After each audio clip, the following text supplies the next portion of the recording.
Alright, as you can see, Master Dudu is back at it again for another video. So karon naata diri sa sports complex, no. So today I'm so happy, no, kay 10k followers na ta sa Facebook. Yay! Pero ang atong buhaton kay 10k man ta, 10k atong daganon. Pero tempo lang sa kay murag dili man ato makaya. Pero ang pace ani is 340 to 350, no? Mo na itong buhaton. So, balag. First time na ito mudagan og 10k diary sa oval. Buhaton gyapon na ito. Panikamutan na ito nga humanon kay 10k followers naman ta. So, 10km tempo ta today.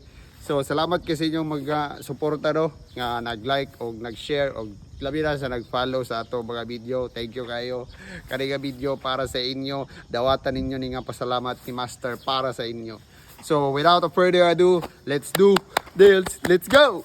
Asyok kasi gisugdan gid natog drills di ano aya ta mag-workout kay para makaugnat ta og tarong sa atong pagdagan og 10k. Asyok kasi sa wa pagdugay gisugdan na din nato di ano kalmara kayo tan-awon natong pacing 340 day ang atong primero nga pace. Aning akong pag-vlog ba nagsugod gud ko sa January aning tuiga nga naay followers nga 4k ra. Dayon nag-consistent ko og upload pareha aning sa isa ka semana gusto ko nga maka-upload ko og duha ka video. Pero kana nga video puro workout sa dagan no wa nay lain kay mo magyud akong permi buhaton. Pero atong during COVID time ga vlog na record to no pero sa YouTube ta nakasugod. Mo man tong pandemic era nisulod taning vlog no kay tungod sa atong pag-eskwela puro assignment project o final exam is ipabuhat og vlog so akong gipadayon samtang ako ga eskwela. Mo upload din kog mga video sa YouTube nga bisag unsa ra para lang gyud mawala ang atong kamingaw og kaboring sa atong balay. Tuig 2020 no naatay mga video sa atong YouTube pwede na ninyo mabisita naara dia ang link sa taas ako lang ipakita sa inyo pwede ninyo mabisita. Asyukan si pag-abot dayon sa panahon nga kita nakatrabaho na unda na dayon atong video no kay na busy naman ta sa isa ka tuig halos tulo ra ka video dayon atong ma-upload no pero naa pagyapon na atong hilig sa pag video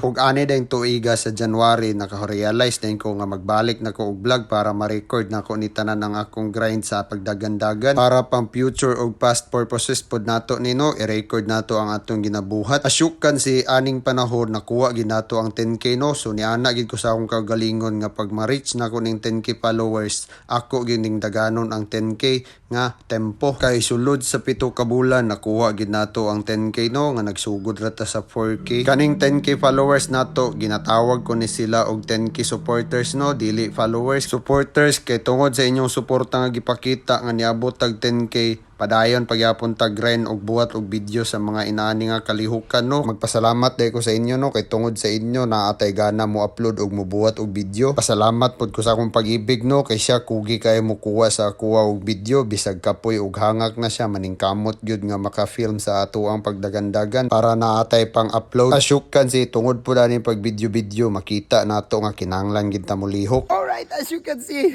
man gyud ato workout no 10k followers tempo. Salamat kayo kay nakaya na to og maintain ang 340 nga pace. Naagya po tayo 330 dito na sa mga last blow kay kaya pa sa atong ginawa. Then ato na ding goal out pag human. So salamat kayo sa mga nagsuporta sa ato ano. Unta magdaghan pa mo og magkugi mo like and share. Thank you kay sa inyo, tugod sa inyo na inaani ko. Thank you very much. So dito ra.